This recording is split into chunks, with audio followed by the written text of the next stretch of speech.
why don't you deal with the issues? Why don't you ask some informed questions? Why don't you do your homework? What homework haven't I done? That's a serious question to you. Why don't you do your homework? Why don't you ask some informed questions and broadcast this Let me ask you an informed question then, or at least a question seeking information. What would you do about Saddam Hussein? Which was the original question, I think. You see, in the original Security Council resolution 687, which is often quoted as the one that Saddam Hussein hasn't complied with, it says very clearly that the disarmament of Iraq should be only part of a regional disarmament. It should be only, I don't know whether they use the words beginning, but part of it. So in other words, the framers of that resolution saw very wisely that the idea of simply disarming Iraq in that volatile part of the world was ridiculous, that the whole region had to be disarmed and had to be made stable in that way. Now, what I would do, I would keep all military and arms, military technology and arms embargoes on Iraq. No question about that, and no one has ever argued with that. The economic sanctions have merely served to strengthen Saddam Hussein, to centralize his regime and make a large number of Iraqi civilians suffer. They're immoral. They should have gone a long time ago. But keeping military sanctions on that country and on that regime, on any regime that runs it, it's very important. The same sanctions should apply, as the United Nations resolution saw, should apply right throughout the region, and that would include Israel. Would you have any idea how to... And there should, let me finish the question. Let me finish my answer.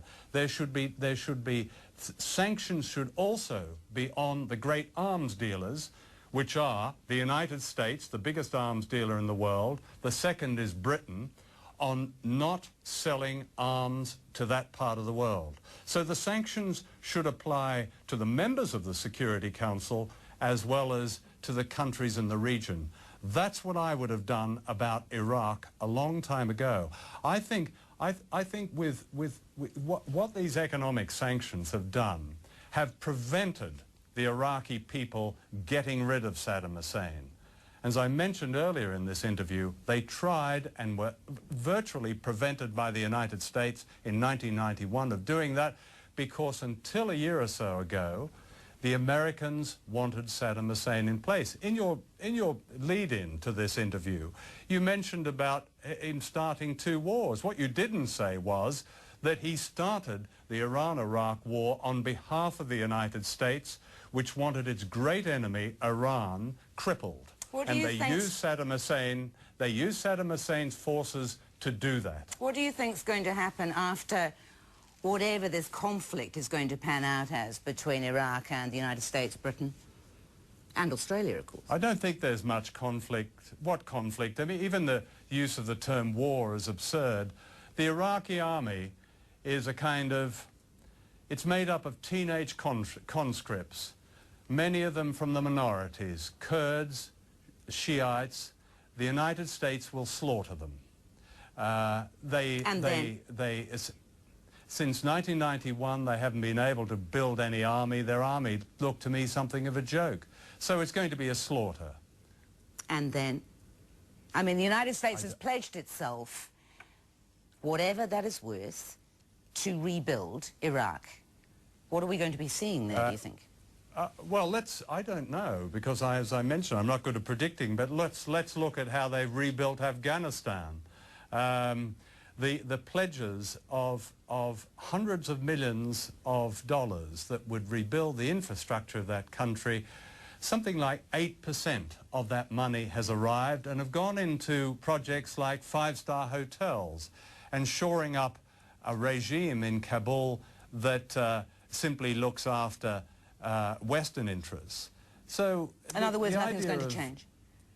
I don't know. You go ahead and predict it. But what I can say about American interests in that part of the world is that once America has Iraq, it will carve up the oil through, not directly perhaps, it'll carve up the oil. It won't leave Iraq for a very long time. One of the reasons it's going into Iraq, because it doesn't trust its great great proxy, Saudi Arabia, anymore. I think if there was an election in Saudi Arabia tomorrow and Al-Qaeda was running, they'd probably win. Some predictions are all right then. I'm sorry? Some predictions are all right. Well, if you want to waste time on facetious... Well, we have wasted quite a lot of time tonight, largely because you seem as No, angry what we've with done me. is I've challenged your questions. And your questions you have not prepared for this interview. Mr. Pilger, you have haven't been prepared for this interview. Immoderately angry. And you waste my time because you have not prepared for this interview as any journalist done. And I've done many interviews, And the one thing is to prepare for them. And this interview, frankly, is a disgrace. What preparation would you have cared for, Mr. Pilger? Just read. Read. Takes time.